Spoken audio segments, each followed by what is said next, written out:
În august 1916, România primea un ultimatum de intrare în război. Era acum ori niciodată. Mizele erau mari, românii trebuiau să aleagă. Vor lupta pentru Transilvania sau își vor păstra loialitatea față de Imperiul German? Sub presiunea cererii, regele Ferdinand a ascultat vocea poporului său. România a intrat în război de partea Antantei. Decizia a fost luată pe 27 august 1916, în timpul Consiliului de Coroană de la Palatul Cotroceni. În aceeași seară, ambasadorul de la Viena, Edgar Mavrocordat, a înmânat secretarului Ministerului de Externe austriac nota prin care România declara război Imperiului Austro-Ungar. Germania, Imperiul Otoman și Bulgaria au declarat război României în următoarele 3 zile. Ferdinand a fost șters din cartea familiei de Hohenzollern, iar familia lui a purtat doliu ca și cum ar fi murit.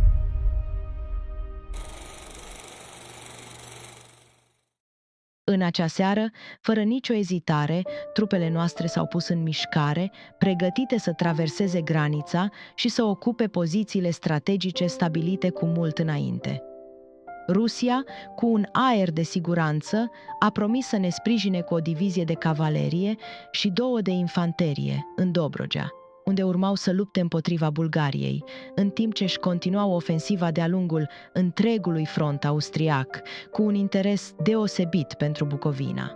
Mai mult decât atât, ne-au asigurat că România va fi aprovizionată constant cu cel puțin 300 de tone de muniție pe zi. În timp ce Austro-Ungaria încă digera șocul declarației noastre de război, trupele române deja pătrundeau în Transilvania. A trebuit să le dăm vestea și copiilor noștri și servitorilor, dintre care mulți erau germani. Pentru aceștia a fost un adevărat cataclism. Deși unii au ales să rămână alături de noi, războiul i-a transformat în prizonieri pe pământ inamic. Românii erau în extaz, trupele se puneau în mișcare, Crucea Roșie se pregătea febril, spitalele erau organizate în grabă, unul chiar în palatul nostru din București. Cotroceniul s-a transformat rapid într-un centru militar vital, dar și într-o țintă evidentă pentru raidurile aeriene. Forțați de împrejurări ne-am mutat la Buftea, în casa prințului Știrbei. Oastea noastră, deși mică și neexperimentată, era curajoasă. În doar 2 ani am reușit să ne mărim armata de la 180.000 de soldați la 820.000, dintre care 560.000 erau gata de luptă, dar cu pregătire insuficientă și echipament precar. Îi priveam cu inima strânsă cum înaintau spre un inamic de temut. În ciuda rezistenței minime, avansul nostru era lent. Rușii, deși trebuiau să împingă ofensiva spre nord, nu și-au respectat promisiunea. În sud, francezii ar fi trebuit să blocheze armata bulgară la Salonic, protejând astfel flancul României, dar nici acest ajutor nu a venit. Primii care ne-au atacat au fost germanii, deși nu le declaraserăm oficial război. Fiind aliați cu Austria, Berlinul s-a mobilizat instantaneu. Abia la câteva zile de la intrarea în război, au început să apară primele motive serioase de îngrijorare. Oare făcusem alegerea corectă? Curând după izbucnirea războiului, am încetat să mai particip la ședințele interminabile cu politicienii, unde toți vorbeau în același timp. Îl lăsam pe Nando să se descurce, însoțit de oameni de încredere, în timp ce eu mă retrăgeam împreună cu colonelul Bailiff, aghiotantul meu loial, care mi-a rămas alături până la final. Nu mai aveam timp de prietenii de ocazie. Mă înconjuram doar de femei în care aveam încredere și care puteau aduce un real folos. Maruca Cantacuzino, de exemplu, a depășit fobia de mulțime pentru a se dedica cauzei noastre, iar Nadeja Știrbei, chinuită de migrene cronice, și-a găsit și ea curajul să lupte alături de mine.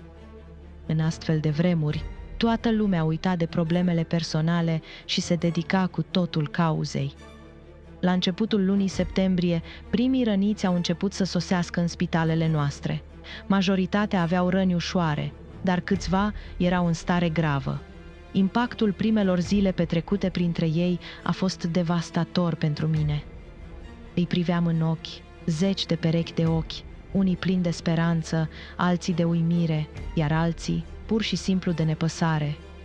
Însă de fiecare dată când îi întrebam dacă îi doare sau încercam să-i încurajez, răspunsul lor mă zdrobea. Mă doare, regină mamă, dar să trăiești și să fii împărăteasa tuturor românilor. Era un amestec teribil de devotament și suferință. Mă întrebam, cu inima sfâșiată, de ce trebuie acești oameni să îndure atât, să-și sacrifice viețile, doar pentru ca eu să domnesc peste un popor din care, dacă vom avea parte de o victorie, mulți nu vor mai fi printre noi? Este o povară stranie și grea. Nu mi-am imaginat niciodată că va fi atât de greu. Până la mijlocul lunii septembrie eram cuprinsă de disperare. Ce putea face o femeie pentru acești răniți, în afară de a le oferi zâmbete, flori, țigări, provizii, de a-i consola și de a le sta alături? Simțeam că tot ceea ce făceam era insuficient, că nu le aduceam cu adevărat alinare. Hotărâtă să fac mai mult, am început să caut soluții. Spitalul de la Cotroceni era gata, iar acum îmi împărțeam atenția între acesta și celelalte spitale, în timp ce mă ocupam și de problemele casei mele, căci aveam totuși 6 copii. Avem nevoie de fonduri, mi-am spus. Crucea Roșie nu putea funcționa fără bani, așa că am luat hotărârea să scriu cărți pe care să le vând în Anglia.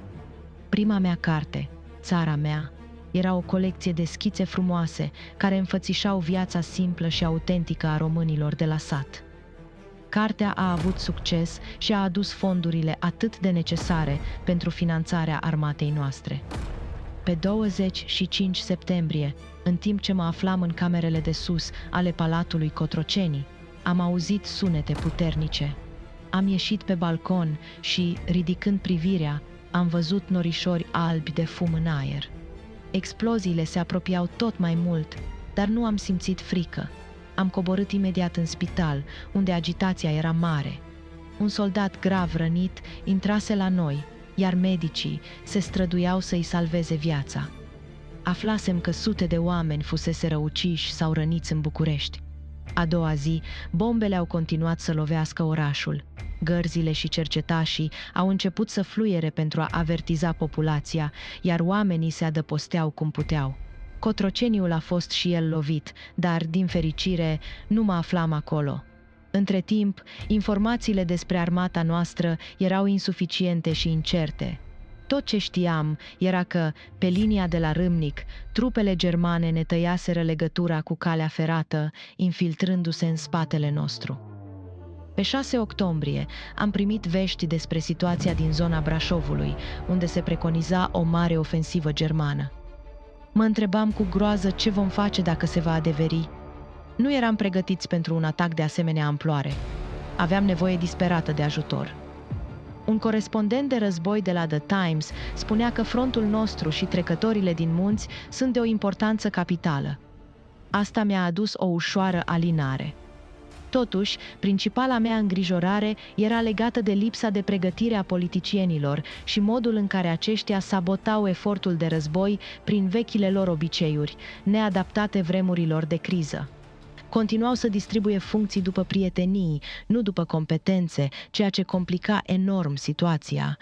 Din nefericire, pe 9 octombrie, Brașovul a căzut. Soldații noștri, copleșiți de furia inamicilor germani, se retrăgeau în disperare prin trecătorile munților, târând după ei o mulțime de refugiați transilvaneni care fugeau de asuprirea ungurilor. În fiecare dimineață îmi începeam ritualul vizitelor la spitale, acolo unde rănile trupurilor erau doar umbre palide ale celor ale sufletului. Îi priveam în ochi, le ofeream ce aveau nevoie, dar mai presus de toate, încercam să-i îmbărbătez. Într-o dimineață, un biet țigan rănit, sub efectul cloroformului, a început să cânte cântece patriotice cu atâta patos, încât lacrimile ne-au năpădit pe toți. "Regină mamă!" îmi striga, iar cuvintele lui, simple și sincere, mi-au pătruns adânc în suflet. În acele momente am simțit o dragoste nețărmurită pentru acești oameni care formau poporul meu. Fiecare dintre ei o poveste de curaj și sacrificiu. Fetița mea, Ileana, mi s-a alăturat la spital. Împărțea mâncare răniților, purtând cu mândrie un voal alb de infirmieră, la fel ca al meu. Soldații o priveau cu bucurie, iar prezența ei era un balsam pentru sufletele lor.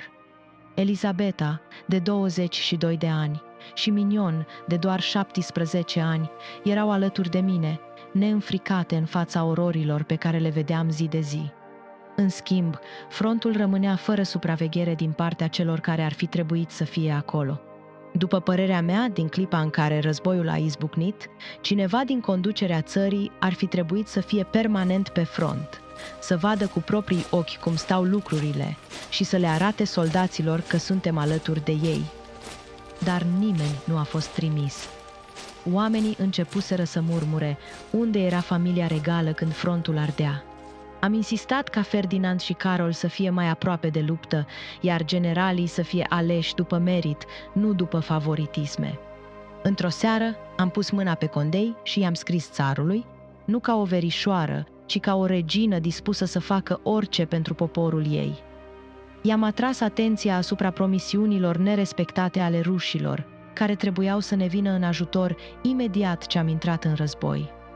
I-am scris că, dacă nu ne ajută, ura poporului nostru va fi fără margini și că este de datoria lui să ne ajute de îndată. Zilele treceau, iar bombele continuau să cadă deasupra Bucureștiului, secerând vieți nevinovate. Eu continuam să aștept, căutând soluții în miezul disperării. Îl vizitam pe Nando, discutam, ne sfătuiam.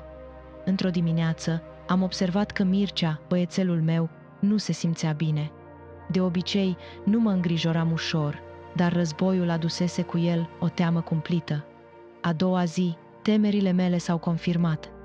Mircea avea tifos, nenorocitul acesta de tifos care nu ne-a ocolit niciodată familia.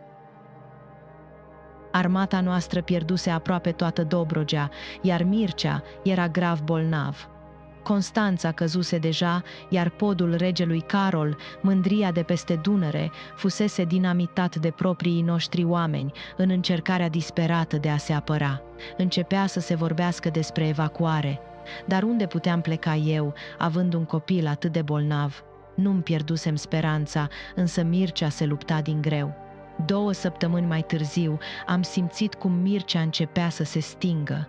De 2 ori, în aceeași noapte, l-am văzut alunecând spre moarte. Ochii lui erau fixi, fără să știu dacă mă recunoaște. Părea că fiecare suflare era o luptă pierdută. Disperarea mă copleșea. Generalul Berthelot îmi aducea vești negre dinspre front. Pe 27 octombrie am fost chemată de urgență la patul lui Mircea după o noapte cumplită. Alteței sale regale îi este rău, mi s-a spus. L-am găsit pe jumătate plecat din lumea aceasta. Cu sufletul paralizat, am acceptat să vină un preot, apoi am trimis după Nando și ceilalți copii. Stăteam cu toții în jurul patului său. Doctorii îi monitorizau pulsul regulat. Părea să-și revină, doar pentru a cădea din nou în aceeași stare letargică. Eram ca o umbră. Ore întregi nu s-a mai întâmplat nimic. Am fost trimisă să mă odihnesc, dar cu inima împovărată. În ziua următoare, un regiment de lângă Dunăre m-a chemat. Soldații, înainte de a intra în luptă, ceruseră să mă vadă. Îmi era teamă să-l las pe Mircea. Îmi era teamă să-i las pe bieții soldați. Așa că l-am lăsat pe Mircea în grija medicilor și am plecat pe un drum teribil de rău, să-mi văd soldații care mă așteptau în casele țăranilor. Am inspectat regimentul. Le-am urat noroc fiecăruia în parte și i-am privit cu emoție, neștiind ce soartă vor avea. M-am întors acasă seara. Mircea încă trăia. Pe 29 octombrie am împlinit 41 de ani, dar nu aveam timp de aniversări. Mircea zăcea încă în pat, iar medicii păreau să se chinuie în zadar să-l stabilizeze. La spital, nimeni nu m-a felicitat, știind prea bine suferința mea. În schimb, am primit flori, multe flori, dar nu am scos niciun cuvânt. Nu puteam vorbi, nici nu puteam suporta să aud ceva. Soldații pe lângă care treceam aveau câte un mic buchet pregătit și murmurau rugăciuni pentru Mircea. Am vizitat răniții, apoi m-am întors la miniștri, care m-au așteptat și ei cu flori. Dar bucuria fusese înlocuită de o singură imagine care îmi bântuia mintea. Florile acestea ar putea să-i însoțească micul trup în mormânt. Totuși, Mircea continua să lupte cu moartea. Doctorii nu mai aveau speranțe, dar el, micul meu băiat, încă se agăța de viață cu o tărie impresionantă. Pe 2 noiembrie, lupta s-a încheiat. A murit la ora 9 seara, cu mâna strânsă în a mea. L-am înmormântat în vechea biserică de la Cotroceni, sub lespezile reci de piatră, acoperit de brocart roșu cu fire de aur. În acele momente, totul în mine a murit odată cu el. Nu mai știam dacă mai eram vie sau doar un suflet pierdut. În timpul funeraliilor, Cotroceniul nu a fost bombardat. Kaiserul a ordonat oprirea ofensivei pentru câteva momente. Biserica era plină, dar chipurile din jur îmi erau străine. Mi-a fost imposibil să stau în locurile obișnuite o vreme, așa că am decis să merg în Moldova să văd răniții timp de 3 zile. Deja începuse să fie frig, iar noi nu aveam o mașină închisă, așa că drumul a fost tare greu. Ne întâlneam din loc în loc cu trupe rusești, în uniforme de culoarea prafului, care se confundau ușor cu drumul. Erau 500.000 de soldați ruși în Moldova. Arătau bine, erau îngrijiți și în cea mai mare parte se ocupau de curățarea puștilor și pregătirea cailor lor, însă nimic mai mult. Generalul Berthelot a cerut ca acești ruși să-i schimbe pe românii epuizați pe front ca să mențină frontul din Transilvania. Însă răspunsul a venit ca o surpriză nedorită. Marele stat major rus a refuzat. Trădarea militară ieșea la iveală în sfârșit. Pe 10 noiembrie, la puțin peste o săptămână de la moartea copilului meu, m-am întors acasă. Nu voiam să mă închid în propria mea durere cu egoism, deși probabil că aș fi putut fi scuzată dată fiind situația. Mi-am continuat vizitele zilnice. Simțeam că nu mai sunt aceeași și că ceva se schimbase fundamental în mine. Trebuia să învăț din nou să trăiesc, căci nu mai știam cine sunt. România era plină de spioni germani, iar eu eram considerată cel mai mare dușman al Germaniei. Descoperiseră unde locuiam și, într-o zi, Buftea a fost bombardat cu 100 de bombe. Toți copiii mei erau acasă. Datorită prințului Știrbei, care mereu se gândea la toate, a fost amenajat un loc în pivniță, unde copiii erau protejați. Când s-au auzit primele bombe, copiii mei s-au adăpostit acolo. Din fericire, au scăpat cu toții cu viață, dar câțiva oameni din serviciul nostru nu au scăpat. Nu puteam să mă întorc la Buftea, pentru că avioanele survolau drumul de întoarcere. După această întâmplare, am primit o telegramă de la Papa Benedict al XV-lea, în care îmi transmitea felicitări pentru reușita de a scăpa de atac și multă fericire. Din fericire, în urmă cu o lună, Franța trimisese un consilier militar care trebuia să ne ajute în eforturile noastre. Generalul Henri Berthelot a fost mană cerească pentru țara noastră și a venit însoțit de 1200 de ofițeri francezi foarte bine instruiți. În drumul lui spre România, generalul s-a oprit în vizită la țar și, având o întrevedere cu Sturmer, a citit imediat. Spusese chiar că limbajul lui Sturmer suna a trădare. Și așa și era. Sturmer îi spusese generalului să-i transmită regelui Ferdinand că este în spatele lui cu întreaga armată și îl va sprijini până la ultimul om, ceea ce era cu totul fals. După plecarea generalului din Rusia, misiunea rusă de la București a primit o directivă clară de la Sankt Petersburg. Nu uitați că scopul nostru fundamental este să facem să nu reușească misiunea franceză. Generalul Berthelot nu fusese înșelat de instinct, însă noi nu știam asta atunci. Știindu-l pe rege bine sfătuit de acum, mă simțeam mai liberă să mă concentrez pe treburile pe care nu le supraveghea nimeni. Pe 22 noiembrie am hotărât să merg la Câmpul Lung, să văd spitalele și locuitorii. Aici, situația era cu adevărat tragică. Am găsit un spital pentru primul ajutor, deci de aici răniții se duceau direct în tranșee, unii chiar plini de sânge, cu uniformele rupte. Soldații își dădeau bine seama cine sunt, chiar și cei mai grav răniți. Vedeam că se bucură că vin de departe să-i văd, dar micile daruri și simpla mea prezență nu erau de real ajutor. Pentru că am mers pe neanunțate, generalul Costescu împreună cu un alt general au fost mirați să mă vadă, dar bucuroși totuși. Inamicul nu mai ataca atât de intens aici, iar situația era mulțumitoare, spuneau ei. În drumul spre București am mai vizitat și alte spitale și mi-am dat seama că aceste vizite nu erau de prisos. Cu toții se simțeau mai puțin părăsiți când mă vedeau în mijlocul lor, punându-le întrebări, încercând să le fac ziua mai ușoară. Iar pe mine mă ajuta să văd realitatea din teren. Oltenia era aproape pierdută, cu toții se fereau de aeroplane și copiii mei petreceau majoritatea timpului în pivniță. Germanii obțineau victorie după victorie. Speram în continuare și mă rugam, dar în cea mai mare parte a timpului încercam să fiu utilă.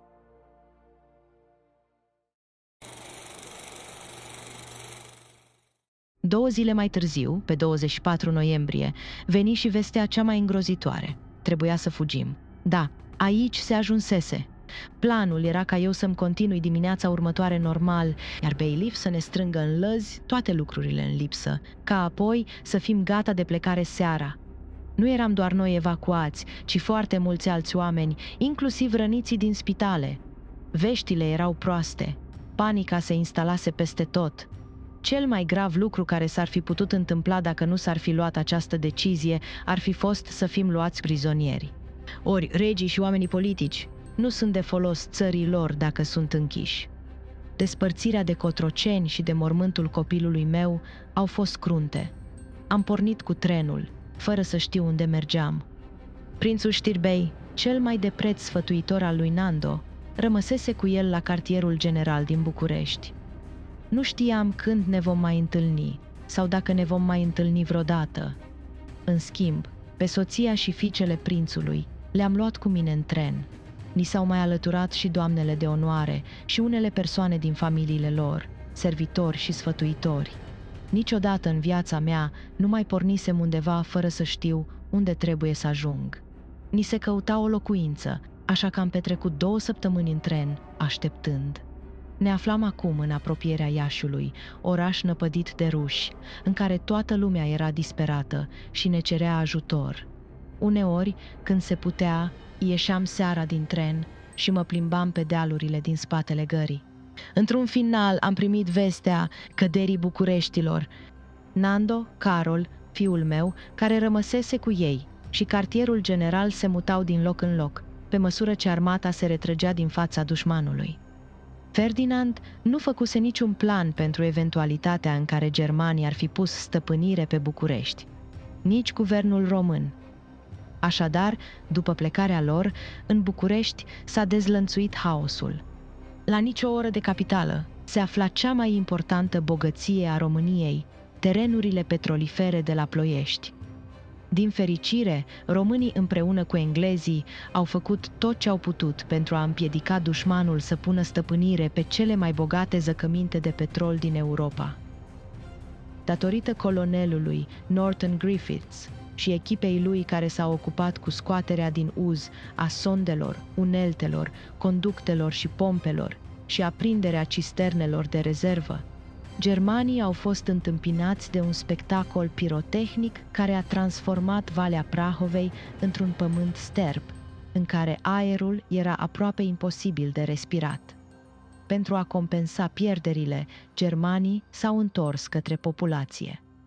Fiecare cetățean trebuia să doneze 3 sferturi din provizii germanilor, iar casele multor oameni au fost devastate. Singurele clădiri rămase neatinse au fost casele regale. Kaiserul ordonase ca, din respect pentru Carol I, acestea să fie excluse din zonele de acțiune. Într-un final, după ce ni se găsise o casă în Iași, am decis să merg să-l vizitez pe rege la cartierul general. Eram de părere că generalul Prezan trebuia pus în fruntea tuturor. Era omul în care avea încredere armata și poporul, iar el era un om capabil, cel mai potrivit pentru aceste vremuri grele. Multe i-am spus lui Nando, cu toată energia pe care o aveam. Într-un final, m-a ascultat.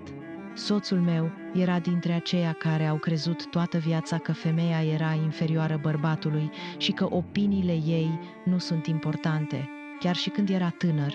Îl puteam influența să ia deciziile corecte, însă niciodată nu trebuia să fac să pară că fusese ideea mea.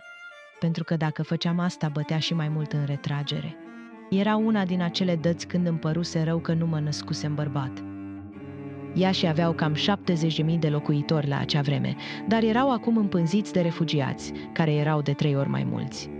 Am continuat să-mi îndeplinesc îndatoririle, încercând să aduc o rază de speranță în mijlocul disperării care părea să domine totul în jurul nostru, ajutând la rezolvarea celor mai grave probleme precum lipsa de combustibil și de lemne, bandajarea răniților cu rumeguș sau bandaje extrem de murdare, pneumoniile cauzate de frig și supraaglomerarea.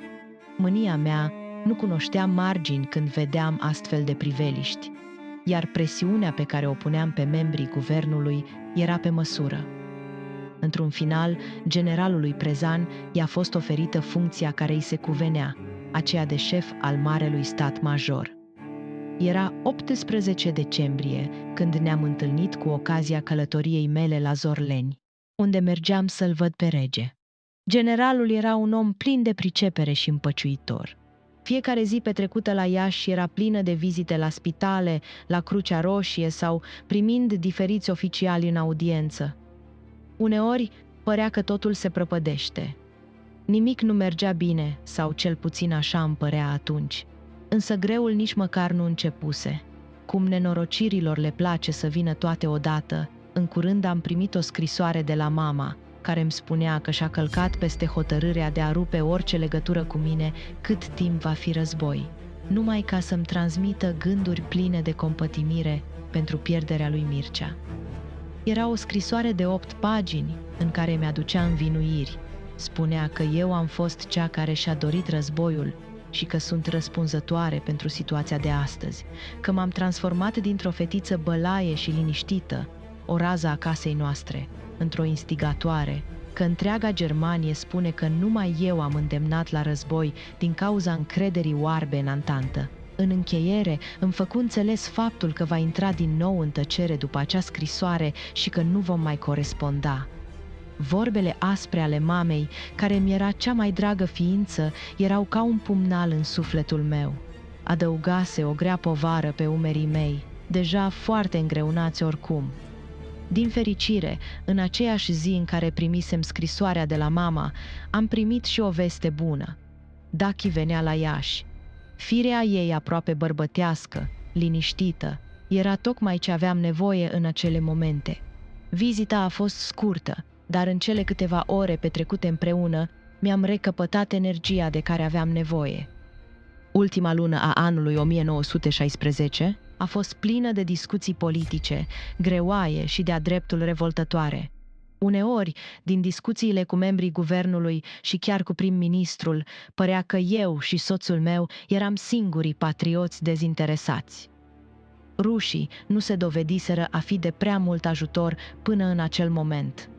Discuțiile erau multe, intrigile și mai multe, dar ajutorul propriu-zis prea mic. Dachi îmi promisese că îi va lămuri țarului toate problemele noastre. Ea nu știa, precum nici noi, că francezii ne trimiteau provizii și muniție prin Rusia, care era singurul drum deschis între România și vestul Europei, însă rușii le rețineau intenționat pentru a sabota efortul de război al armatei noastre. De Crăciun am pregătit pachete pentru soldații noștri de pe front. În seara de 25 decembrie am trimis 3.000 de pachete pe front, 400 celor din regimentul meu și încă 1.000 celor din spitale. Pe la jumătatea zilei am primit veștile de care mă temeam. Rușii băteau din nou în retragere, cum o făcuseră deja de atâtea ori. Am hotărât că singurul lucru care ar mai fi de făcut ar fi plecarea mea în Rusia, la țar, să mă rog, pentru poporul meu. I-am trimis o scrisoare urgentă lui Dachi, în care întrebam dacă este momentul potrivit pentru această vizită. Se zvonea că se petreceau lucruri ciudate la curtea rusească, așa că poate nu era un moment bun. Rasputin fusese ucis de nobilii ruși din cauza proastei influențe pe care o avea asupra suveranilor. Întreaga Rusie era pornită împotriva țarinei. Într-un final a sosit răspunsul lui Dachi. Spunea că nu era înțelept să merg în Rusia din cauza situației din familia imperială. Au fost trimiși în locul meu Brătianu și fiul meu, Carol, Însă vizita nu a avut succes. Practic, rușii erau indiferenți față de soarta României. Într-un final, când și-au dat seama că pierderea Moldovei ar pune în pericol și marele lor imperiu, au trimis trupe pe frontul de 500 de kilometri de pe linia Siretului și în Carpați. O mare greșeală fusese să ne încredem în țara mamei mele. O altă greșeală pe care o făcusem în neștiință de cauză a fost să ne trimitem rezervele de aur, arhivele și bijuteriile coroanei la Moscova. Se presupunea că aliații noștri le vor păstra în siguranță, iar la noi ar fi fost prădate de nemți. Am pășit în 1917 cu o oboseală care îmi părea că mă apasă până în măduva oaselor. M-am retras la Bârlad, la cartierul general, pentru o săptămână de odihnă, dar chiar și acolo, în liniștea aparentă, eu, Nando și prințul Știrbei descifram telegrame confidențiale sosite din Sankt Petersburg, de la Brătianu. Iarna aspră nu făcea decât să adâncească greutățile soldaților noștri, iar când m-am întors la Iași, revigorată, am primit vestea că Dachi urma să mă viziteze din nou, ceea ce m-a umplut de o bucurie neașteptată. Prezența ei, în acele vremuri tulburi, era ca un balsam pentru relațiile noastre fragile cu aliații ruși care păreau că ne-au uitat. Însă odată ajunsă la Iași, realitatea m-a lovit din plin. Spitalele erau fără lemne, hrana era insuficientă, iar doctorii și doamnele se certau între ele. Izolarea bolnavilor era neglijentă, iar teama de boli molipsitoare se răspândea rapid. Fără combustibil, nu se putea găti sau spăla, totul era un haos. M-am îndreptat spre trenul sanitar al împărătesei Alexandra, unde am găsit provizii de rufărie pentru 200 de răniți, o gură de aer proaspăt într-o mare de neajunsuri. Când Dachi a sosit la mijlocul lui ianuarie, a fost ca și cum Crăciunul ar fi venit din nou. Ne-a adus alimente, cizme rusești impermeabile și scurteici de piele, dar și informații prețioase despre ce se întâmpla în Rusia, unde împărăteasa era detestată de popor, iar țarul, izolat, părea să ia decizii din ce în ce mai dezastruoase. Totuși, problemele noastre erau urgente. Frontul era la un pas de colaps, iar în oraș domnea o dezorganizare totală. Nu exista o persoană responsabilă, un lider care să coordoneze eforturile și să aducă ordine în acest haos. Lipsa combustibilului ne lăsa pradă frigului, trenurile erau tot mai rare, iar mâncarea din ce în ce mai puțină. Mi-am concentrat energia pe ceea ce puteam controla, organizarea spitalelor. Ileana, deși bolnavă, și Nichi, mereu alături de mine, mă sprijineau, iar Mignon lucra într-un spital francez. Carol, alături de tatăl său, era implicat în treburile militare. Obiectivul meu principal era numirea doctorului Jean Cantacuzino și a lui Slătineanu în fruntea organizării sanitare, dar politicienii, cu intrigile lor mărunte, blocau această decizie vitală. Detestam politica din adâncul sufletului. Doctorul Cantacuzino m-a rugat să inspectez spitalul de la Mănăstirea Frumoasa, unde bolnavii de ochi trăiau în condiții groaznice, și avea dreptate. În acele hambare întunecate, 700 de bolnavi erau înghesuiți într-un spațiu destinat la maximum 300. Podelele erau doar pământ, uneori noroi, iar printre suferinzii de ochi, tifosul făcea ravagii. Era o mizerie de nedescris, dar știam că prezența mea putea să-i determine pe oameni să acționeze. Am plecat de acolo pe jos, prin nămeți, împreună cu Dachi, în căutarea unui tren sanitar pe care voiam să-l transformăm, dar ne-am întors cu mâinile goale. Între timp, planul meu de a-l numi pe Cantacuzino în poziția de care avea nevoie era blocat de dușmănii personale absurde între politicieni. Această nenorocită politică, într-o vreme atât de grea, era o povară cumplită. Singurul lucru care părea să funcționeze fără cusur era serviciul de ambulanțe Regina Maria, o operațiune pe care o supravegheam personal, alături de Jean Crisoveloni. Numele meu fusese asociat acestui serviciu pentru a aduce mândrie și unitate în rândul mecanicilor și șoferilor care simțeau un fior de onoare lucrând sub această emblemă. Și totuși, armata voia acum să-mi răpească aceste ambulanțe, lăsându-mă în pragul disperării. Epuizată, bolnavă, dar alimentată de o furie interioară, m-am luptat din toate puterile să împiedic această mișcare. Daki, cu energia sa neobosită și vocea hotărâtă, mi-a fost alături, iar împreună am convins armata să nu destrame ceea ce construisem. Am reușit, dar abia la finalul lunii ianuarie, când boala m-a răpus și pe mine. Frigurile i-au atacat și pe copiii mei, iar Daki, singura rămasă sănătoasă, ne îngrijea cu devotamentul unei mame. Timp de mai bine de o săptămână am zăcut, slăbită și neputincioasă, în mijlocul unui februarie care părea să poarte doar trădări și nenorociri. Fiul lui Dimitrie Sturza fusese prins încercând să convingă armata să se predea inamicului și să alunge rușii din țară, exact ceea ce ne lipsea. Din fericire, printre nori negri, câteva raze de speranță au strălucit. 5 vagoane pline de ajutoare de la Marele Duce Alexis au sosit pentru soldați. L-am rugat pe rege să-l lase pe Carol să mă ajute, iar el a revenit cu bucurie alături de mine, lucrând umăr la umăr pentru organizare. La scurt timp, și mama țarului ne-a trimis un transport de medicamente și provizii, o binecuvântare nesperată într-un timp când tifosul făcea ravagii, iar spitalele erau mai pline de bolnavi decât de răniți. Spre finalul lunii, un alt transport generos a sosit de la Crucea Roșie engleză, oferindu-ne resurse vitale. Ori de câte ori primeam ajutoare, luam mașina și împreună cu copiii mei mergeam în sate îndepărtate să împărțim provizii, medicamente, să inspectăm regimentele și să vorbim cu doctorii și ofițerii. Când primeam haine și alimente, ne îndreptam spre mahalale și locuri izolate, acolo unde sărăcia era la ea acasă și oamenii abia supraviețuiau.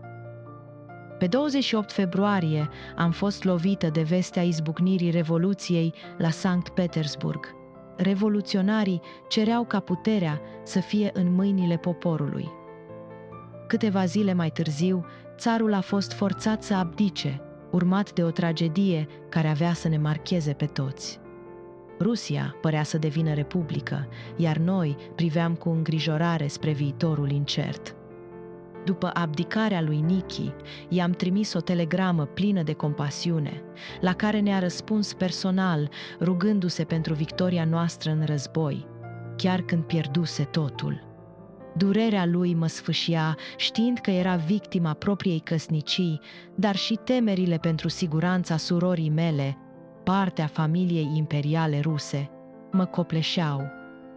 Încercam să mă țin departe de aceste gânduri negre, dar uneori simțeam că mai bine aș muri decât să îndur toate acestea. Totuși, nu-mi permiteam luxul de a ceda. Prea mulți oameni depindeau de mine. Mă aruncam în muncă, vizitând spitalele, unde mă loveam de priveliști sfâșietoare de boală și mizerie, răni greu de imaginat, scene care ar fi cutremurat până și pe cei mai tari dintre doctori. Ajunsesem să fiu mama tuturor, iar în mijlocul acestui infern găseam puterea să răspund fiecărui strigă de ajutor. Una dintre cele mai teribile experiențe din viața mea a fost la triajul din Gări. Barăcile acelea, pline până la refuz de răniți, erau adevărate guri de iad. Treceam printr-un șir de colibe întunecate, unde bolnavii și muribunzii zăceau înghesuiți într-o mizerie de nedescris. Uneori, pentru a ajunge la cei care întindeau mâinile după ajutor, trebuia să trec peste cadavre, la propriu. De la un capăt la altul, acești oameni erau acoperiți de păduchi, iar în cutele hainelor lor se aduna un fel de praf alb, care, am aflat curând, erau de fapt ouăle păduchilor purtători de tifos. În fața acestui dușman invizibil, mă simțeam neputincioasă. Femeile din spitale mă îndemnau să port mănuși, dar cum aș fi putut să cer soldaților să sărute cauciuc, când prezența mea, simplă și umană, era poate singurul moment de bucurie pe care îl trăiau? Refuzam să ridic o barieră între mine și ei, chiar dacă asta însemna să-mi asum riscuri imense.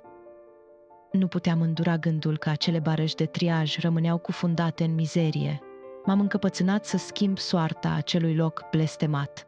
Alături de doctorul Cantacuzino, Am scormonit după resurse și am reușit să dezinfectăm acel iad pe pământ. Cu toate eforturile noastre, am pierdut totuși câteva dintre curajoasele doamne care, îmbolnăvite în timp ce se sacrificau pentru alții, și-au dat viața în numele unei cauze mai mari. Era o tragedie care mă sfâșia. Îmi făceam drum și prin spitalul de tuberculoși, unde moartea părea să plutească în aer. Fără frică și fără să țin cont de atmosfera dezolantă, mă înfățișam în fața acelor suflete nefericite. Știam că prezența mea aducea un licăr de speranță. Le dădeam ocazia să se simtă văzuți, auziți, importanți. Însă timpul, necruțător, nu-mi permitea să fiu peste tot. Așa că am început să scriu în ziare, pentru a trimite mesajele mele acolo unde nu puteam ajunge fizic, pe front, la soldați. În martie am început să vedem o rază de lumină. Armata noastră, deși încă zdruncinată, părea să-și recapete forțele.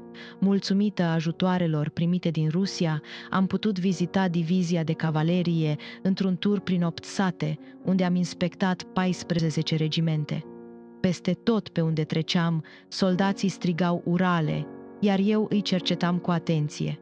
Sănătoși și ordonați erau gata de luptă. Însă caii, bietele creaturi, erau încă slăbiți, fără puterea să țină pasul cu oamenii. Primăvara aducea speranță, dar și pericole noi.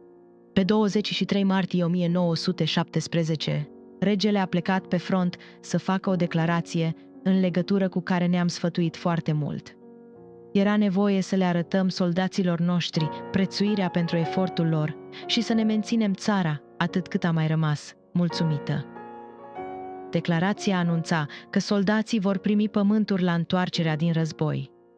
Mesajul era următorul: Fii de țărani, care cu brațele voastre ați apărat pământul pe care v-ați născut, pe care ați trăit, eu, regele vostru, vă spun că pe lângă recompensa victoriei, care va aduce fiecăruia dintre voi recunoștința națiunii, ați câștigat dreptul de a fi stăpâni, într-o măsură mai mare, ai acestui pământ pe care ați luptat.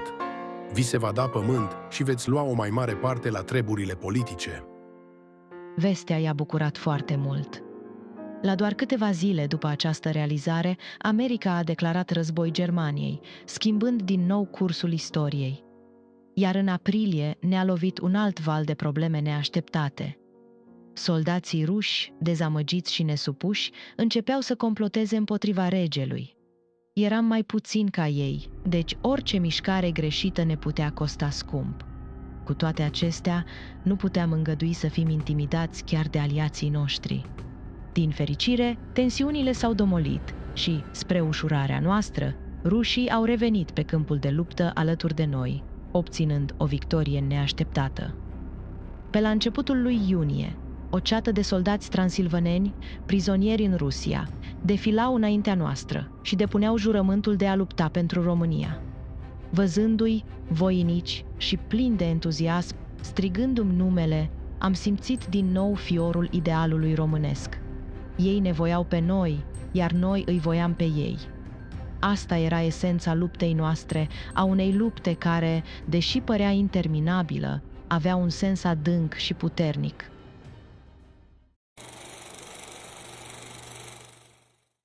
Vara aducea cu ea o liniște înșelătoare, o clipă de răgaz înaintea furtunii. Spitalele, altădată copleșite de suferință, începeau să se golească, iar mizeria care părea eternă începea să dispară, lăsând loc unei speranțe firave. Am început să ne bucurăm de mici escapade, plimbări cu mașina pe jos sau călare. Era calmul care precede dezastrul. Pe 11 iulie, liniștea s-a spulberat odată cu începutul bătăliei de la Mărășești. Nimeni nu bănuia atunci cât de crucială va fi această luptă. Mă pregăteam să întâmpin răniții, veșnic aproape de spitalele mele, dar adevărurile dure de pe front îmi erau necunoscute. Când am aflat că ne pregătim de luptă, un val de groază m-a cuprins. Nu mai aveam încredere nici în forța rușilor, nici în a noastră. Începuse ofensiva, o mișcare curajoasă și nebună de a încercui și distruge armata a noua germană. Deși nu înțelegeam subtilitățile strategiilor militare, Simțeam că ne avântăm în necunoscut și mă rugam pentru un miracol. Nando părea mai puțin îngrijorat decât mine, în timp ce Carol, implicat trup și suflet, câștiga inimile oamenilor cu fiecare gest de ajutor. Îl trimiteam acum pe front, cu Nando urmându-l îndeaproape. În momentele de tensiune maximă, eu și Nicky ne refugiam în plimbări spontane, care mi-aduceau un strop de alinare. Până când primeam noi vești, am decis să vizitez Frumoasa, unde fusesem cu Daki cu câteva luni în urmă. Transformarea era uimitoare. Acum se sădiseră legume pentru a asigura proviziile de iarnă, un detaliu de care mă asiguram la fiecare pas, deoarece românii mei dragi nu erau cei mai prevăzători. Veștile de pe front au sosit și m-au umplut de bucurie. Armata noastră avansa cu succes, capturând tunuri și prizonieri, și părea că totul merge bine. Dar norii negri veneau dinspre frontul rusesc, unde germanii înaintau, iar rușii se retrăgeau. Aceasta era o veste care creștea în gravitate cu fiecare zi. Rușii nu doar că se retrăgeau, dar nici măcar nu mai luptau. Gândul că rămânem fără aliat era copleșitor. Dacă rușii se retrăgeau, noi alături de cine vom mai lupta? Mă întrebam cu inima strânsă. Zilele treceau, iar veștile deveneau tot mai sumbre. Se punea problema unei eventuale retrageri din țară, un gând care îmi provoca o durere fizică intensă. Să fug din România? Să pierdem tot ce am clădit cu atâta trudă? Nu voiam să plec, nu puteam să accept că tot efortul nostru ar putea fi în zadar. Luptele se înverșunau pe toate fronturile, la Mărășești, Oituz și Focșani, sângele curgea fără milă. Realitatea era de nesuportat. Carol trimitea telegrame de pe front, în care rușii, convinși de propaganda bolșevică, se alăturau revoluției, în timp ce românii continuau să lupte cu o demnitate rară. Germanii erau la graniță, iar eu, deși îmi continuam treburile zilnice, nu mai puteam zâmbi sau vorbi prea mult. Sufletul îmi era împietrit. Regele mi-a promis că, orice s-ar întâmpla, voi rămâne pe pământ românesc până la capăt, fără a fi forțată să plec. Bătălia de la Mărășești a fost un infern care a durat 28 de zile. 13 zile de tăcere înspăimântătoare, urmate de 15 zile de teroare absolută. Am pierdut peste 27.000 de oameni, 5.000 morți, aproape 10.000 dispăruți și 12.500 răniți. Armata rusă a pierdut și ea 25.650 de suflete, iar armata germană aproape 65.000. Pierderile noastre reprezentau 16% din întreaga armată. Pentru strategi, aceștia erau doar numere. Pentru mine însă, fiecare suflet era un erou, o persoană cu un zâmbet, cu lacrimi, cu doruri nesfârșite. Ei erau cei care ne făceau să ne amintim pentru ce luptăm cu atâta îndârjire. Pe 1 august m-am dus să-i fac o vizită generalului Eremia Grigorescu, care se afla aproape de front, iar după vizita ceremonioasă, Carol ne-a dus pe mine și pe Mignon cu mașina pe o culme deasupra Siretului, de unde puteam să vedem frontul. Voiam să văd cu ochii mei ce se alege de soldații noștri. Nu se vedea mare lucru în afară de obuze care explodau. Din nefericire, generalul Grigorescu a fost dojenit pentru că ne-a îngăduit să ne apropiem atât de mult. Deși n-am văzut prea multe atunci, știam că soldații erau prost hrăniți pentru că lipsurile erau multe, cu arme puține și obosiți. Cu toate acestea, au intrat în istorie pentru neclintirea lor. Când rușii au fugit, ei au rămas. Când le-a fost foame, când au fost răniți, când le-a fost prea frig, prea cald și chiar când nu mai părea că există speranță, au rămas pe pozițiile lor, hotărâți și entuziaști. Carol ne spunea mereu cât erau de lăudați soldații noștri. Generalul Eremia Grigorescu, în stilul lui caracteristic, își îmbărbătase soldații până la ultimul. Strigau cu toții, la îndemnul lui: "Pe aici nu se trece", deviză care a rămas în istorie. După ultima bătălie de la Mărășești, generalul Grigorescu a vorbit soldaților astfel: Timp de aproape 2 luni, Prin rezistența îndârjită ce ați opus cu piepturile voastre la Mărășești și Muncelu, năvălirii dușmanului cotropitor, ați făcut să se întunece visurile de cucerire ușoară a părții ce ne-a mai rămas din scumpa noastră țară. La Siret, în focul urii răzbunătoare, nesocotind lipsa sângelui, ați smuls biruința cea mare. Ați făcut să reînvie în mintea tuturor amintirea glorioasă a străbunilor noștri. Ați atras admirația lumii întregi. Din sângele vostru se va ridica, curat și măreț, o țară românească a tuturor românilor. De aceea știam că este de datoria mea să îi îngrijesc și să contribui cu tot ce pot la reînvierea lor, atunci când era nevoie.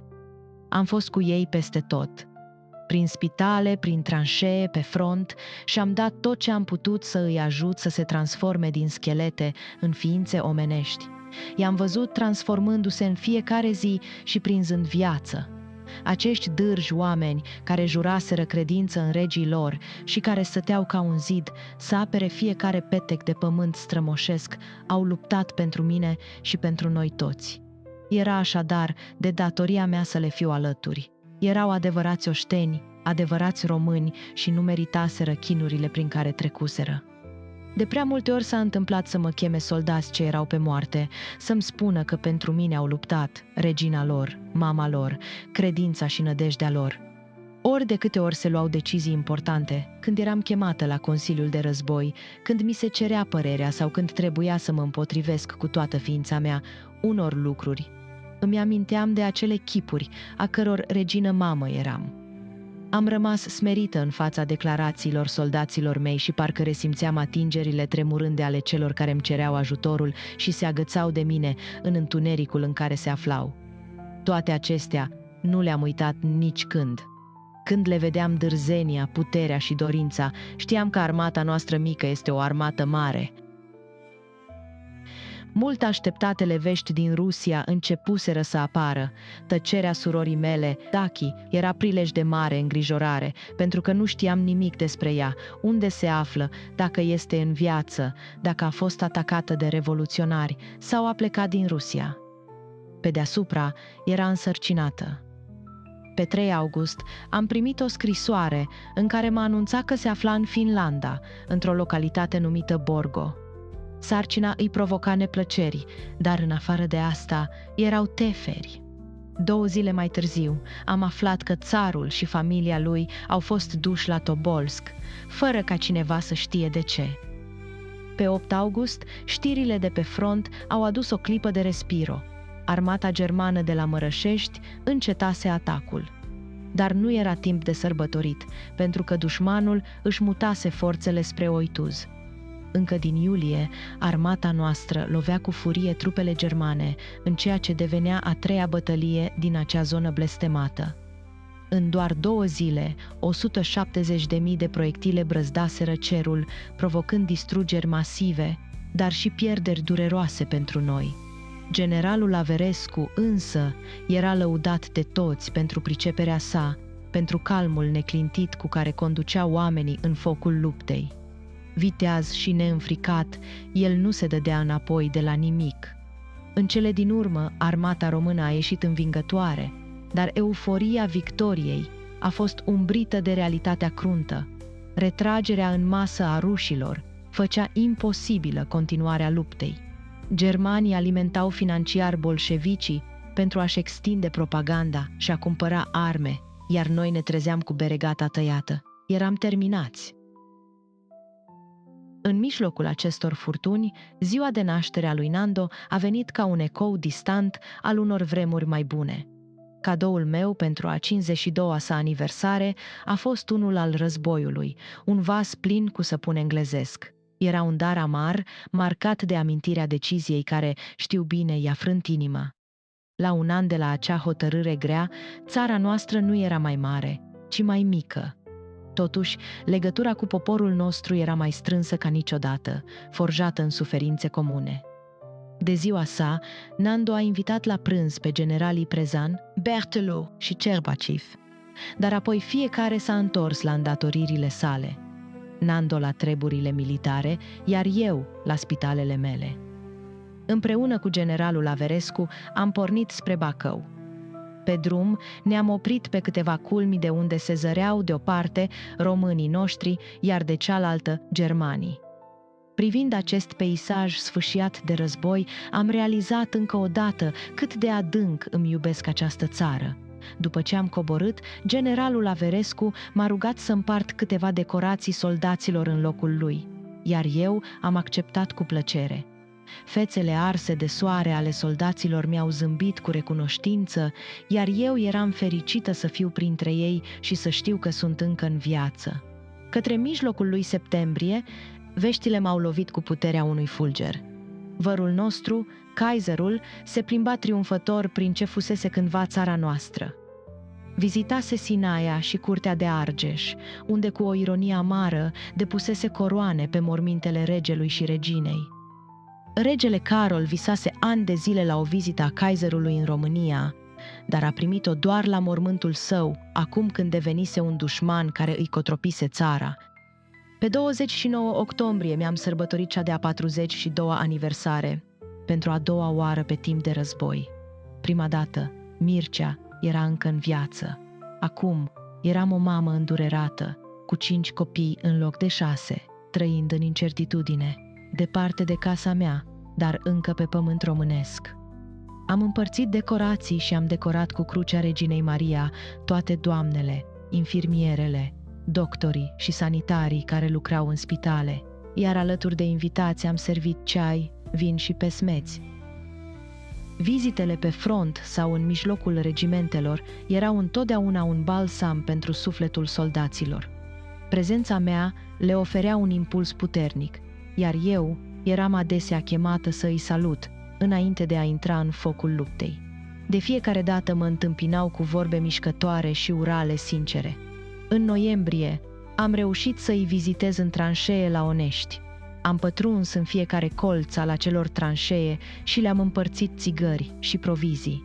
Uimirea lor când m-au văzut era de neprețuit. Dușmanul era atât de aproape încât nu-mi venea să cred. Ca să-mi arate cât de aproape erau, unul dintre ofițerii noștri a început să discute în germană cu un ofițer inamic din tranșeea de peste drum.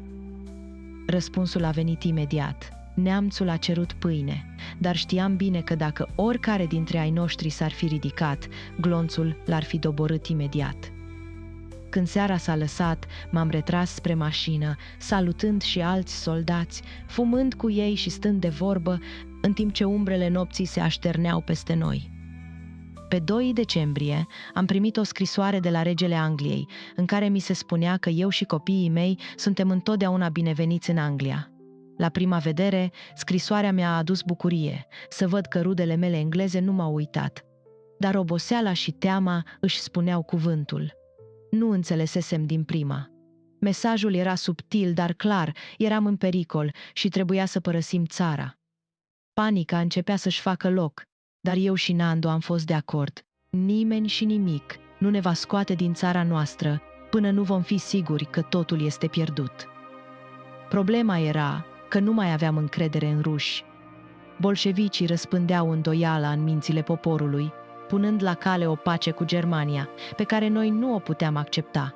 Ceasul lui Lenin se apropia rapid, iar alianțele de la începutul războiului păreau acum un vis îndepărtat. Aliații ruși, cândva imperialiști, erau acum bolșevici revoluționari, iar țara lor se scufunda în haos. Cum puteam să ne bazăm pe un astfel de aliat? Mă simțeam umilită și trădată. Se vorbea despre un armistițiu cu dușmanul care ne provocase atâta suferință. Românii nu doreau asta. Nicolae Iorga însuși a venit la mine și la Carol într-o seară, disperat, cerându-ne să-i explicăm aceste zvonuri ridicole despre un armistițiu. Ca un copil înnebunit de frică, ne-a bombardat cu întrebări, iar noi am încercat să-l liniștim cum am putut. Câteva zile mai târziu, m-a vizitat un general englez, un omuleț cu o figură aparent blândă, dar cu o privire de oțel. Cu o siguranță neclintită, mi-a spus că aliații au decis că România nu va rezista până la finalul războiului. Era prea mult. Paharul s-a umplut și a dat pe afară. Am rostit atunci cuvinte rare, cuvinte ce se spun o singură dată în viață. Cum îndrăznești tu, un englez, să vii la o regină englezoaică și să-i spui să se predea? Cu un calm tăios, i-am spus adevărul, rece și dur. Dacă ne e scris să murim, să știe aliații noștri că nu murim orbi și naivi, ci ca niște eroi conștienți că am fost trădați și vânduți. Chipul lui s-a schimbat, surprins și încremenit, incapabil să răspundă. A plecat cu capul plecat, învins. Nici n-am avut timp să-mi trag sufletul că a intrat domnul Baker de la Crucea Roșie engleză, oferindu-mi un plan absurd de a scoate copiii mei din țară, în camioane. M-am revoltat din nou. Cum să-mi las copiii să fugă, singuri, bolnavi, despărțiți de mine și de Nando? A plecat și el, fără să fi găsit în mine vreo susținere. Apoi a intrat Goe Odobescu, un vechi prieten, venit doar să-mi mulțumească pentru tot ce făcusem pentru țara aceasta. Știa că poate nu ne vom mai revedea vreodată. După plecarea lui, am izbucnit în plâns, un plâns amar și adânc ca al unui soldat învins. Dar am șters lacrimile și m-am întors la treburile mele. Câteva zile mai târziu, o veste cumplită a lovit ca un pumnal în suflet. Petre Carp ne trădase, lucrând în secret cu germanii. Întotdeauna susținuse alianța cu Germania, dar nu ne-am așteptat la o asemenea trădare. Dezamăgirea era zdrobitoare. De Crăciun, o telegramă din Anglia a adus o urmă de speranță. Guvernul englez ne asigura că, orice s-ar întâmpla, va apăra interesele României. Era un răspuns la discuția mea aprinsă cu generalul englez. Dar zilele s-au scurs repede și am intrat în 1918 cu inima grea. Pe 3 ianuarie, veștile rele au continuat. Un ofițer de la serviciile secrete engleze îmi adusese vestea că rușii plănuiesc să-l asasineze pe rege și pe fiii noștri. Îngrijorarea m-a copleșit, mai ales că era ziua de naștere a micuțului Mircea. Pe 9 ianuarie am sărbătorit 25 de ani de căsătorie cu Nando, era nunta noastră de argint. Deși mă simțeam încă tânără, nu mi venea să cred cât de repede trecuseră anii. Eram legați de țara aceasta printr-o iubire rar întâlnită între suverani. Dar bucuria aniversării a fost scurtă. În scurt timp, bolșevicii ne-au declarat război. Rusia, odată aliata noastră, ne întorcea spatele. Tezaurul nostru, dus la Moscova pentru siguranță, fusese furat, iar ambasadorul nostru izgonit. Averescu, singurul lider în care mai aveam încredere, a acceptat propunerea lui Nando de a forma noul guvern, dar îngrijorările mele erau mari. Nu știam în ce condiții ar fi dispus să accepte pacea. În timp ce se pregătea să negocieze, germanofilii, trădătorii din umbră, adunau forțe pentru a-l înlătura pe Ferdinand de pe tron și a instala o nouă dinastie germană. Februarie a adus întâlnirea lui Nando cu Czernin, ministrul de externe al Austro-Ungariei, un om arogant și hain. În condiții dure, Czernin a cerut ca România să accepte pacea, amenințând că altfel va fi ștearsă de pe harta lumii. Nando a răspuns cu diplomație, dar era clar că situația era disperată. Pentru a calma spiritele, Averescu a încercat să obțină o întrevedere personală cu împăratul austriac, dar fără succes.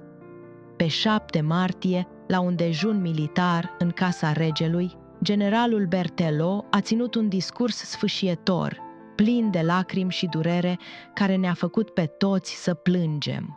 În aceeași zi ne-au fost telegrafiate condițiile păcii de la agenția Nauen, o umilință pentru România care ne-a umplut de rușine și groază. În acel moment simțeam că suntem la capătul drumului, dar nu puteam să renunț. Nu puteam accepta să ne predăm fără luptă, să ne vindem sufletul diavolului. Consiliul de coroană era paralizat de frică și indecizie, iar regele se pregătea să accepte pacea, deși acest lucru însemna să-i vadă pe toți aliații noștri plecând, unul câte unul. Inima mi se rupea de durere. Știam că totul se apropie de un sfârșit, dar în sufletul meu ardea încă flacăra rezistenței. Eram învinsă, dar refuzam să mă predau. În ciuda a tot ce se întâmplase, în mine era încă forța de a lupta până la capăt, așa cum străbunii mei nu au cedat niciodată. Pe 8 martie, eu și Carol am mai încercat încă o dată să îl convingem pe rege să nu accepte condițiile, fără succes. Am dedus că știa lucruri care nu ne fuseseră dezvăluite mie și lui Carol. Mai târziu, l-am chemat la mine pe generalul Berthelot, căruia i-am împărtășit că încă voiam să schimb hotărârea regelui. L-am rugat să nu plece încă de la noi pentru că situația s-ar putea schimba, iar generalul, adânc mișcat, mi-a spus că va vorbi cu regele. În acea noapte m-am rugat să nu plece prietenii noștri departe. Dimineața când m-am trezit, plecau cu toții, americani, englezi, francezi, în 5 trenuri diferite. Cei care veniseră să lupte pentru noi plecau acum izgoniți de dușman și cu ei pleca și dreptul nostru la libertate deplină. Ajunsesem să-i invidiez pe cei care se resemnaseră.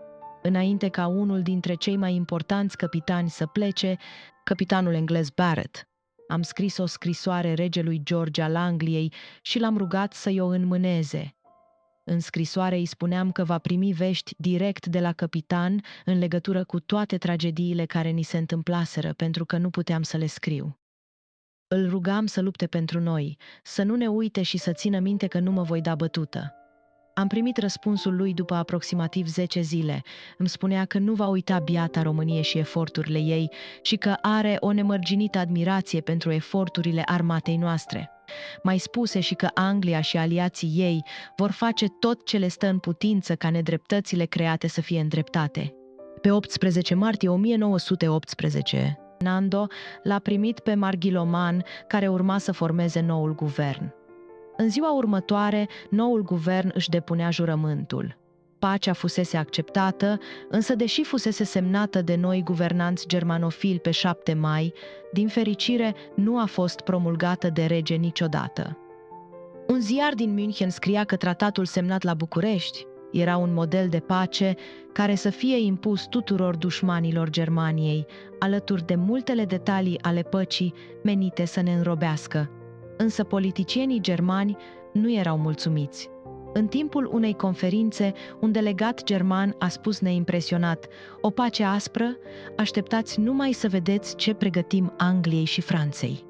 Nu mă mai simțeam Regina Maria, ci o femeie care nu mai avea loc sub soare, o ființă pe care nu o recunoșteam în condițiile date. Începeam să mă gândesc să părăsesc țara și, deși nu am făcut-o niciodată, mărturisesc că astfel de gânduri m-au bântuit de câteva ori în viața mea. În aceeași zi am mai primit o telegramă trimisă de regele Angliei, care mă asigura că înțelege dezastruoasa stare a țării noastre și că sprijinul Angliei va veni la momentul potrivit. Era un bob de speranță care aduce o mică luminiță în tunelul negru și întunecat în care simțeam că mă aflu. Nici o secundă nu am încetat să cred în succesul Antantei, dar în fața situației în care ne aflam, era aproape imposibil să vedem cum am putea să ne revenim, mai ales pentru că veștile de pe front erau proaste de cele mai multe ori, sau contradictorii. Câteva zile mai târziu, germanii câștigau o luptă împotriva englezilor și bombardau Parisul cu un nou tip de tun îngrozitor de distrugător. De fiecare dată când primeam câte o telegramă, mă apuca groaza. Mă așteptam numai la vești rele. Războiul era greu, condițiile de viață erau grele, munca era multă și tensiunea interminabilă. Cele mai urâte nenorociri, despre care nici nu știam că se pot întâmpla, se întâmplaseră deodată. Dar toate astea trec. În schimb, am descoperit în ființa mea un sentiment care mi-a urâțit sufletul. O nouă stare sufletească profund străină de mine, care simțeam că mă doboară și că nu mă mai lasă să fiu aceeași de dinainte.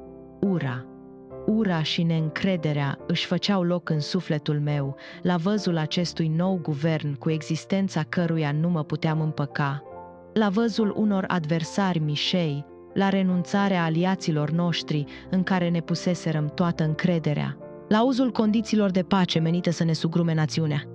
Îmi uram dușmanul cu o îndârjire care mă transforma pur și simplu. Acestea nu sunt sentimente nobile și adevărul este că, din cauza lor, îmi era greu să trăiesc cu mine zi de zi. Poate în alte situații fusesem și eu un soldat și avusesem un comportament eroic, dar în această situație nu. Acum nu mai eram un erou, ci o regină care nu accepta înfrângerea nedreaptă. Odată cu venirea primăverii, a venit și o veste bună, ce ne-a umplut sufletele de bucurie pentru câteva momente. În tot acel haos se arăta o licărire de speranță. Circumstanțele pe care le crease destrămarea Rusiei a lăsat Basarabia în pace, iar basarabenii au decis. Mica țărișoară s-a declarat alipită de România pe 9 aprilie 1918, mărind cu puțin România care ne-a rămas. Manifestațiile au fost zgomotoase, pline de entuziasm. La auzul uralelor, la văzul mulțimilor, îmi dădeam seama că printre atâtea nenorociri am pierdut obiceiul de a mă bucura. Pacea grozavă pe care am fost siliți să o semnăm cu puterile centrale era un ghimpe dureros ce nu-mi slăbea sufletul și mintea nicio secundă. Totuși, ceremonia a fost frumoasă, plină de emoție. Pentru Basarabia, acesta fusese un vis împlinit. S-a oficiat un Te Deum la ora 11, iar apoi s-a dat o recepție unde ne-au fost prezentați toți basarabenii veniți la Iași să sărbătorească victoria.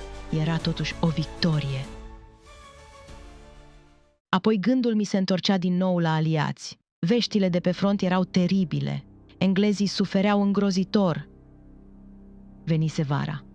Se anunța un an mult mai călduros, pentru că soarele ardea încă din primele zile. Odată cu marile călduri a venit și momentul oribil în care a trebuit să-l primesc pe colonelul german von Brandenstein, care venise să demobilizeze trupele noastre. Ne-am purtat civilizat unii față de alții și am avut o discuție lungă ce s-a rezumat la faptele din timpul războiului și la starea armatei. Deși toată lumea era îngrijorată de cum mă voi comporta, având în vedere totala mea dezaprobare față de cele ce se întâmplau. După plecarea lui, am plecat cu fiul meu, Nichi, într-o plimbare cu mașina să mă întremez. Câmpurile erau uscate, terenurile secate. Venea seceta. La vederea acestora, îmi venea să mă culc și să mor. Devenise din ce în ce mai greu să rămân în Iași, iar regele începuse să înțeleagă că noua mea stare nu era ceva cu care se putea glumi, așa că mi-a aprobat plecarea la țară, unde vizitam diferite sate și petreceam timp cu oamenii. Exploram locurile prin care ajungeam, vorbeam cu țăranii, le lăsam daruri, vizitam mănăstiri. Nu mai aveam de vizitat soldați în tranșee și de îngrijit răniți, așa că singura mea grijă era îngrijirea săracilor și a bolnavilor. Evadarea mea a durat puțin, iar la începutul lui iulie eram deja înapoi la Iași. Primisem 2 scrisori de la mama, una care pornise din Coburg, deci se pare că era mai veche și una mai recentă. Era un eveniment important pentru mine.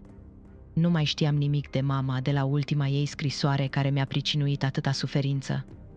Îmi spune că este bine, dar că Dachi se afla într-o situație primejdioasă. Țara bolșevicilor devenise un iad, iar în acest punct până și germanii îi se păreau salvatori.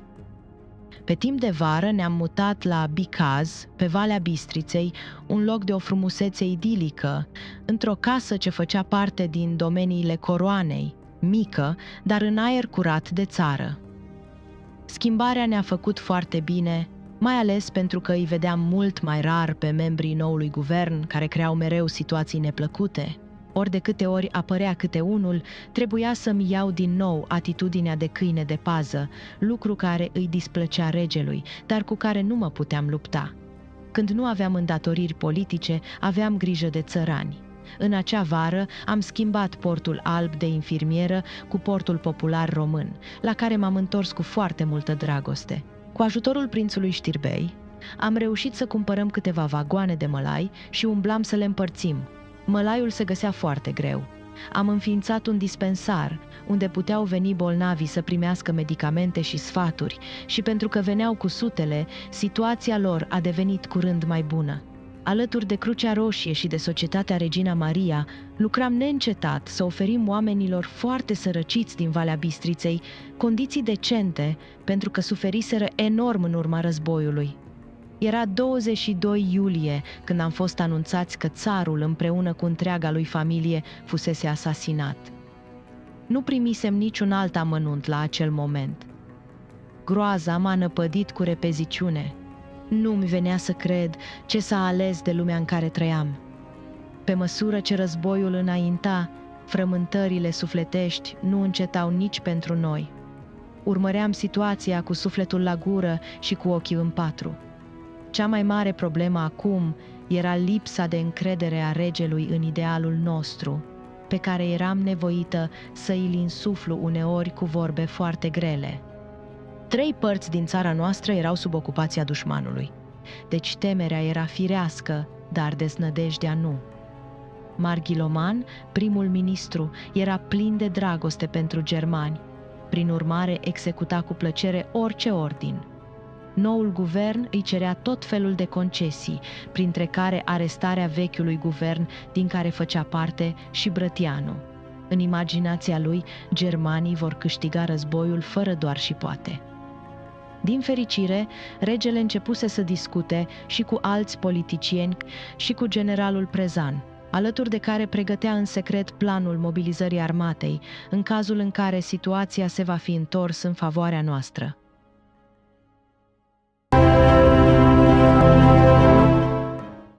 Se făcuse august din nou, se împlineau 2 ani de la prima mobilizare a armatei, 2 ani de când fuseserăm smulși din casa noastră. În acea zi a venit în audiență un ungur care își dorea să mă vadă pe mine și pe Carol. Vizita lui avusese scopul de a-mi transmite că el împreună cu alți compatrioți de-ai lui din înalta clasă găsesc articolele despre mine insultătoare și că întreaga Ungarie mă admira pentru vitejia și patriotismul cu care îmi făcusem datoria. Articolele despre care vorbea fuseseră publicate cu câteva zile înainte la Budapesta și mă acuzau că nu am acceptat condițiile păcii de vreme ce fusesem în niște sate de la graniță, unde împărțisem daruri și le spusesem țăranilor la revedere, în semn că ne vom vedea curând și că acel rămas bun nu era pentru vecie. Ungurul îmi mai spuse și că soarta a făcut ca națiunile noastre să fie dușmane, dar interesele celor 2 țări erau strâns legate și că Ungaria este dornică să trăim în bună înțelegere. Convorbirea mi se păru foarte ciudată și am rămas cu un sentiment că ungurul ar fi vrut mai mult decât a lăsat să se vadă, dar mă măgulise totuși mesajul lui. Carol îmi împărtășea nedumerirea. Acuzațiile fuseseră adevărate. Primisem critici și de la rege și de la Marghiloman pentru cele întâmplate atunci, iar Marghiloman și-a izbit palmele una de cealaltă deasupra capului, cu o privire disperată la auzul celor întâmplate. Am spus atunci că primesc învinuirea cu brațele deschise, că nu mă căiesc și că aș face și a doua oară exact la fel. De altfel, eu nu-mi dădusem niciodată acordul ca acele sate să fie luate României. În mintea mea striga o voce pe care o auzeam tare și clar spunând: acest neam va trăi, trebuie să trăiască. La începutul lui septembrie începusem să primim vești bune de pe front. Se dădeau lupte sângeroase, dar englezii începeau să câștige teren. O mică licărire de speranță parcă începea să se aprindă în sufletele noastre. Însă încă nu venise momentul să ne bucurăm. Regii, deși sunt ai oamenilor și prioritatea lor este bunăstarea țării, au vieți intime în care uneori soarta le izbește tristețea de suflete cu nepăsare. Asta s-a întâmplat și în cazul nostru pe 15 septembrie. Peste toate cele pe care le aveam de îndurat, în acea zi neagră, am trăit momente de chin. În această perioadă, Carol avea comanda unui regiment de vânători de la Târgu Neamț. La data despre care vă vorbesc, a părăsit regimentul și a dispărut. Nu știa nimeni unde se află, ce mi era dat să trăiesc. Murise? Fusese răpit? Dezertase? Aveam să aflu în scurt timp că nu se întâmplase niciuna din aceste tragedii, ci fugise cu Zizi Lambrino, o fată pe care o cunoscuse înainte de războiul balcanic la o petrecere organizată de Marghiloman. Ea avea numai 15 ani când o cunoscuse, deși el avea 20, dar acum această fată era suficient de mare, iar acesta nu era un simplu flirt. Carol fugise la Odessa și se căsătorise cu ea. Ajutat de un locotenent din regimentul lui, fiul meu a trecut granița, iar după oficierea căsătoriei ne-a anunțat printr-o telegramă. Apoi ne-a transmis: eu am luat în căsătorie pe Zizi Lambrino. Pot să mă întorc cu ea sau iau drumul Franței? Dezertase, luase în căsătorie o fată simplă, ceea ce era interzis în acele vremuri prin Constituție. Cum a putut? Criza care a urmat în familia noastră este greu de descris și nu am să intru în detalii astăzi. Regele și cu mine am învățat în aceste zile de grea încercare cine ne erau prietenii și care erau dușmanii, pentru că firea oamenilor se dă pe față în asemenea momente. Într-un final, Carol s-a întors. Soțul meu l-a pedepsit cu 75 de zile de arest, iar eu, la auzul vorbelor lui tragice, cum că ar fi fost dispus să renunțe la tron pentru soția lui, i-am spus că ar fi fost onorabil să mori cu un glonț în cap, să fii înmormântat în pământul românesc, decât să-l trădezi. Căsătoria a fost anulată abia în anul următor.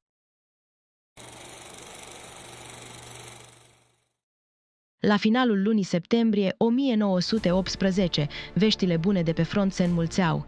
Trupele Antantei înaintau în Belgia, pe Somme și peste tot pe frontul vestic, precum și în Macedonia și în Palestina. În vreme ce germanii se vedeau siliți să se retragă, aliații lor începuseră să iasă din război, unul câte unul. Bulgaria a fost prima care a acceptat condițiile de pace ale aliaților. Acum speram să facă și Turcia la fel. Până pe 3 octombrie, germanii plecaseră din numeroase orașe pe care le ocupaseră, dându-le foc. Eram subjugați, umiliți și chinuiți, dar acum exista nădejde. Acum trebuia să gândim limpede, cu mintea clară, să avem un front comun și să ne reamintim de idealul românilor. Simțeam cum norocul se întoarce zâmbitor spre noi. Politicienii pe care îi primeam în audiență nu mai știau cum să se comporte. Vedeau cum se schimbă lucrurile și pe de o parte se bucurau pentru România, dar pe mine mă priveau cu reținere, știind cum mi-a fost ponegrită atitudinea în acele zile nenorocite de la semnarea păcii încoace. În zilele care au urmat, guvernul Turciei a fost răsturnat, francezii înaintau pe front, sârbii erau lângă Nistru, iar germanii își părăseau pozițiile, dar războiul continua, iar gripa spaniolă începea să apară în România. Eu mergeam peste tot cu Ileana, neînțelegând cât de gravă era această boală. Căutam de zor chinină să le dau bolnavilor, dar țăranii deseori refuzau de frică. Așa îmi duceam zilele, printre vești de pe front și audiențe, între țărani și pe drumuri, până când noi informații concrete au început să vină înspre noi. Un aviator francez care zbura deasupra Iașilor ne adusese vești. Aliații ajunseseră la Vidin și la Rusciuc, iar apoi au înaintat înspre Constantinopol, unde s-au unit cu alte trupe. Acum venise momentul nostru. Aliații nu ne uitaseră. Toate acestea erau pentru noi. Pe 23 octombrie am primit de la același aviator o scrisoare de la Radu Rossetti, un bun și vechi prieten. Scrisoare în care se afla și un cuvânt din partea vărului meu, regele Angliei. Spunea că se așteaptă să ne găsească pregătiți când vor da semnalul și că nu ne va uita. Acest mesaj al regelui fusese transmis în iulie, dar nu ajunsese la mine până acum. Oh, ce bucurie se aduna acum în sufletul meu! Simțeam că amețesc de bucurie și entuziasm. Câte discuții cu soțul meu și cu prințul Știrbei au urmat. Trebuia să luăm în considerare foarte multe lucruri, acum că venise momentul nostru. Lucrurile nu erau simple, iar în aceste dezbateri simțeam că mi-albește părul din cauza încordării. S-a stabilit ca Ferdinand împreună cu prințul Știrbei să meargă la Iași, iar eu să apar numai în clipa potrivită. Spre sfârșitul lunii octombrie, fostul ministru al României la Paris, Victor Antonescu, zburase la Iași în secret și era ascuns de ai noștri.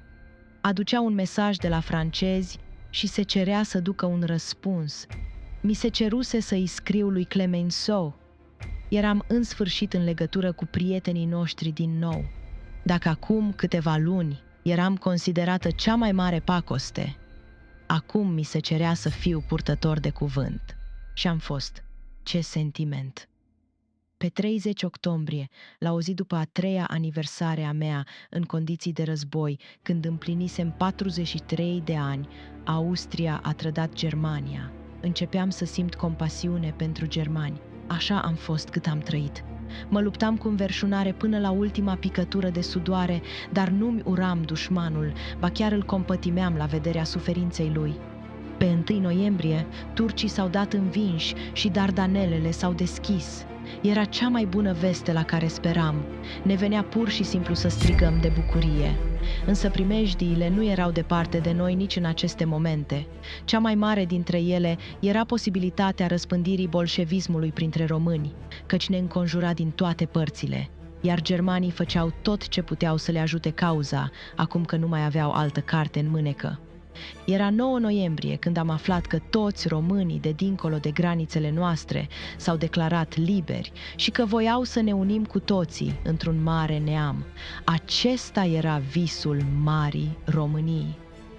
În curând, regele a decretat sufragiul universal și împărțirea pământurilor la țărani, fără Brătianu, fără Averescu, iar eu mă bucuram că numele lui este legat de această reformă care arăta că jertfa lui a avut rost, că era loial și cinstit și că era generos și trecuse prin foc cu românii, uitând de sine.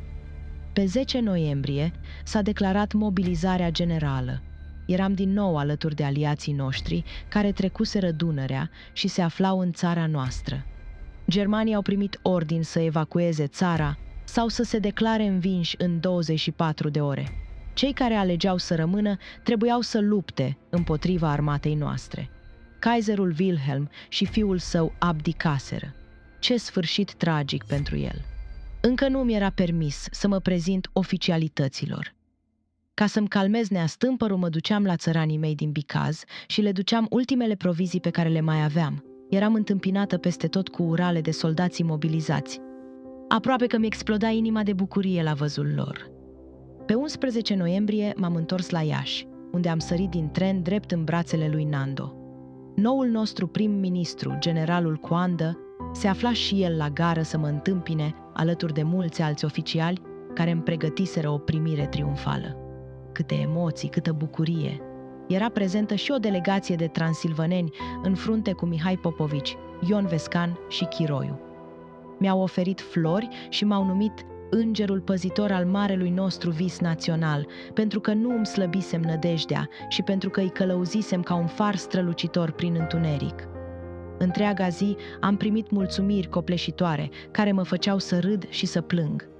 Ce nemărginită fericire era să pot strânge mâna prietenilor după atâta suferință. Ministrul francez plenipotențiar, Contele de Saint-Oller, care se afla și el la Iași, a înaintat spre mine și după o scurtă cuvântare mi-a oferit distincția Crucea Războiului pentru că fusesem o regină vitează și o prietenă neclintită. Atunci lacrimile mele nu au mai putut fi stăpânite. Se declarase armistițiu pe toate fronturile.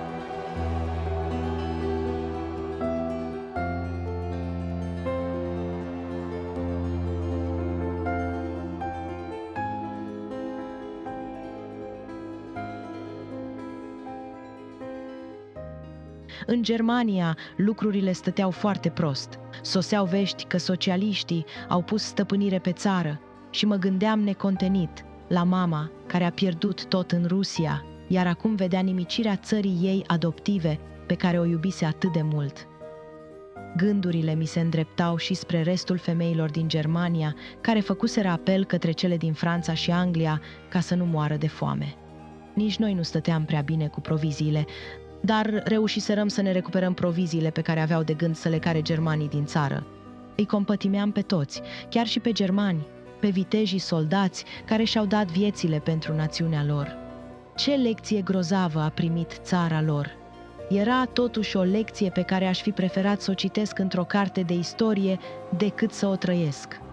Cu toate că mă năpădea mila și îngrijorarea, îmi dădeam seama că acesta era momentul nostru și pentru o vreme trebuia să fim prezenți cu totul, să celebrăm acest moment glorios. și să planificăm atent următorii pași. Bucureștii cereau cu glas tare întoarcerea noastră, dar cadoul germanilor dinainte de plecarea din capitală ne-a întârziat călătoria. Dinamitaseră toate podurile, deci nu puteam pătrunde în București, iar zăpada care a căzut prea devreme îngreuna lucrările. Au fost câteva săptămâni de dureroasă așteptare. Îmi părea rău că voi părăsi Iașii, care m-au găzduit atâta timp și de care am prins atât de mult drag, dar eram nerăbdătoare să mă întorc la mormântul micului meu Mircea, la casa mea, la poporul care m-a primit în ziua când ajunsesem pentru prima oară în România la numai 17 ani. În timpul acestei așteptări, un lucru minunat s-a întâmplat. Sosirea unei delegații din Transilvania și Bucovina, care venise să declare că țara lor e una cu vechiul regat, țara mamă. Ne-au salutat pe mine și pe rege în mod solemn. Ne priveam unii pe alții cu adâncă cutremurare, știind că visul de unire era acum posibil. Bucovinenii aduseseră regelui un memoriu care suna astfel: Congresul bucovinenilor, înfățișând azi puterea supremă a țării, a votat în unanimitate unirea veșnică și necondiționată a Bucovinei în granițele ei istorice cu vechiul regat român. Mulțumim atotputernicei pronii cerești pentru că ne-a fost dat să vedem răzbunată, după o lungă și dureroasă așteptare, nedreptatea suferită de țara noastră acum 144 de ani. Mândri de a preaslăvi pe majestatea voastră, ca pe dezrobitorul nostru și purtătorul tuturor durerilor noastre, rugăm să fim ocrotiți sub sceptrul majestății voastre, înnodând iar firul rupt de un veac și jumătate. Fie ca majestatea voastră să reînvie fala domniei lui Ștefan cel Mare. Semnat, Prezidentul Congresului Bucovinei, Iancu Flondor.